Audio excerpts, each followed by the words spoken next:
So I want to go over to some barriers that people face around having clarity. And, this had come up for me even a lot personally with choosing to do podcasting or then going into coaching and who in particular do I want to help? And of course, I'm bringing up all of those questions around what is the next right step and how do I do it?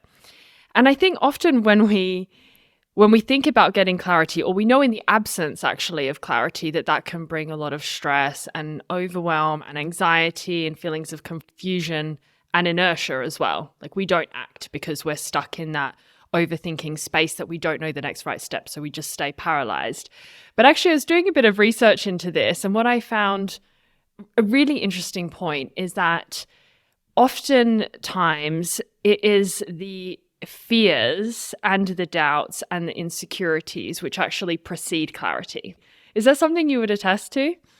Oh, definitely. A lot of it's fear, isn't it? It's fear, and then it's the programming around your beliefs and your values. But what is the fear really? And you have to keep examining that yourself. And usually it will come back to you. You're scared of what someone else will think of you, which come down to love. It's very rarely actually a fear of losing something financially or material. It's very rarely that when you drill down to it. So you've really got to examine that and be honest with yourself around that. It's not loss of financial things. I would think that would be a big fear of people. You're saying it's not? It's more like love Well, or rejection or yeah, well, people think it is, but usually the loss that you're talking about for people financially is not. Started talking about podcasts and this and that. When you change your tack, that doesn't probably make much difference to your financial position. It's not going to be a disaster for you if you change sort of direction. So I think we might position it as, oh, I can't do that. I might risk losing something, and that becomes maybe a barrier as well. But I think usually it's a fear of like you're not enough. It's a fear of I'm not good enough to do it. That's really what it is sometimes. yeah. And also strangely, so we have the fear of failure, fear of not being enough, fear of making the wrong choice. I think that comes up a lot when people are wondering what next step to take, whether to repivot their professional life or leave their partner or whatever. It's like, oh, I'm so frightened of making the wrong choice that I do choose to do nothing. And that really translates when I hear you say that to I only am going to make a choice when it's absolutely certain it's the right choice and there's no risk. And life doesn't work like that. There's a risk side to everything we do. And sometimes people's issue around clarity really drills down to they feel there's just not absolute 100% no risk certainty with the right choice to make. And when you free yourself from needing to, that's a form of control, really. When you feel yourself from needing that control over the situation and go, I don't know if this will be the situation that'll give me the best outcome, but I'm going to do it. And then you build your sense of like self. Well, I did that. I made the choice, and you'll start sort of stacking on that, and you'll make better choices. And you'll realize we don't know what our choices will lead to. And often we make a choice that we think that maybe wasn't a choice I would have made in hindsight, but it led to so much different things. So just back without going over and over the same point, but I think is really, really important to say to people that sometimes a lack of clarity is you just don't want to move until you're 100% sure. Yeah, it's such a good point. And I think a lot of people either are not aware of that it's really a fear of uncertainty, fear of the unknown, and not having an appetite for any risk. But the fear of control also comes up a lot, or fear of losing control, I should say. Is there anything that has helped you to shift your mindset around that? Yeah, I want to be in 100% control of me. That's the point. If it's outside of you, relax. You can't control other people and what they're going to do. I can't control the weather today. There's so much stuff I can't control. But I 100% want to be in control of me, how I respond, how I feel, how I move myself out of not feeling good, and the directions and choices I take. And that's where control is essential. So people are trying, well, I don't want to be so controlling. Yeah, you do, but control yourself, not others. So I'm all about that. Work on that, the inner control. And it comes back to what we said at the start with the personal responsibility.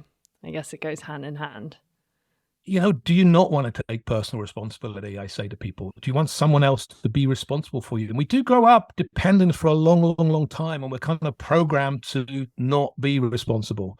And I would say maybe successful is not the right word, but more effective, successful parenting is around giving your children responsibility early and letting them feel that sense. And you see people who have been dependent maybe a bit longer than they needed to, or spoilt or treated in ways that haven't helped them have that. So yeah, all about that personal responsibility. Why would you not want to be the driver of your own life? Yeah.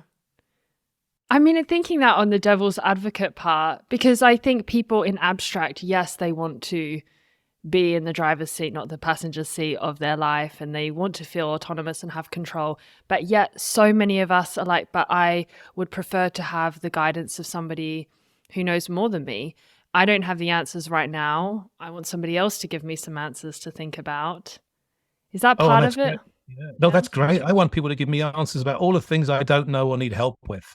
But I want to take responsibility for how I feel. And I want to take responsibility for my experience of life. So while I'm out there learning and growing and getting help from other people, if I fuck up, if I make a mistake, that's fine. I'm taking responsibility for how I deal with that. So maybe that's the sort of nuanced answer to that. Yeah, it's not like I can do it all. I know it all. Far from it. I want help and I need help and I look for help and I read and I ask opinions. I look for role models all the time. But I want to take responsibility for my experience of that journey. Yeah. I'm thinking of one of the previous conversations I had on this podcast. It so resonated with this girl. She said, there was a time in my life where I realized I felt so full of self doubt. I was second guessing my decisions, or I was just caught in indecisiveness. And she said, instead of taking any action myself, all I did was spend hours late night Googling, trying to get some randomer on the internet to tell me what to do with my life, because I didn't know what to do. And I think it's so true. I've had that experience of looking up on random forums of the internet, like, what are the answers to this or to this? And what would you say to those people who are stuck in that space of having a lack of clarity, and they don't know how, or feel like they don't know how to find the answers within themselves? So they're tempted to continuously look up blog posts or read more and get more and more and more from everyone else's opinion to make up their mind. I would say, first of all, congratulations for having the awareness so you haven't got clarity. And it is quite a big step. Well, you've got to decide, like, at a higher level, what's important to you. You've got your values, what's important to you. And often it's a question of conflict of values, and people want to, be successful, but they, want everything to happen the way they want it, or want everyone to like them, these kinds of things. So go to your values. And I would say as well, you're in the inertia of living. Living is moving and changing. You're already in the game. Now, to just suddenly change without having a bit of a perspective stop is quite hard. So you've got to find time to take out, to look at what's important to you in your life and your values. And when you do that, you'll then be in a place to maybe see it differently. If you're stuck in going to the same job every day, come home, you got kids, you're tired, you go to bed, it's a challenge to get a different perspective. And that's what your clarity is having a different perspective. You've got to find a way to look at it differently. And I also think about clarity in terms of, if you're the director of your life, which I'm guessing you want to be, and if you are going to take personal responsibility for that, imagine if you were taking directions from someone. You'd want them to be clear, wouldn't you? So if you're not getting the clear directions from them, you have to ask someone else, which is get a new perspective, get the person you're asking, to look at it differently, or ask someone else and get a new perspective. So I would say, you're in the inertia of living. If you've not got the clarity, you've got to somehow find time to relook at that. If you're lucky enough to have the luxury of going away for a weekend and start writing about your values, and I would pause and stop reading and writing and going to seminars and retreats for a little bit and just explore your own world of what's important to you and your values. I think that's a great point, because I think we don't realize how much we often contribute to the cycles of overthinking by constantly consuming more and more information and feeling like almost further from having clarity, in effect, because we then feel like we're persuaded by one article that says this, but another well-worded one says it like this. So then you get into those parts where you can't make any steps forward. Do you say in those instances that that's where somebody should become aware of that, completely stop, switch off, and do something to go internally? Yeah, you've got to go internally, really, if you're going to get your purest answers. And we do it all in our head a lot, don't we? Which is a logic and reasoning, but you really have to listen to your real brain, your heart, and your gut's got to be healthy too. But I would go to your heart and listen.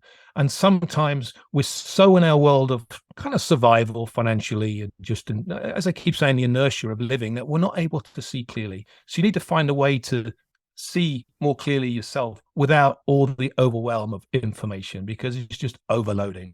And some people think, oh, this new book's come out, I'll read that, and that was going to change everything. Stop, pause, and start to think about what's really important to you, your values, what, and then you get to a higher level question of why were you created?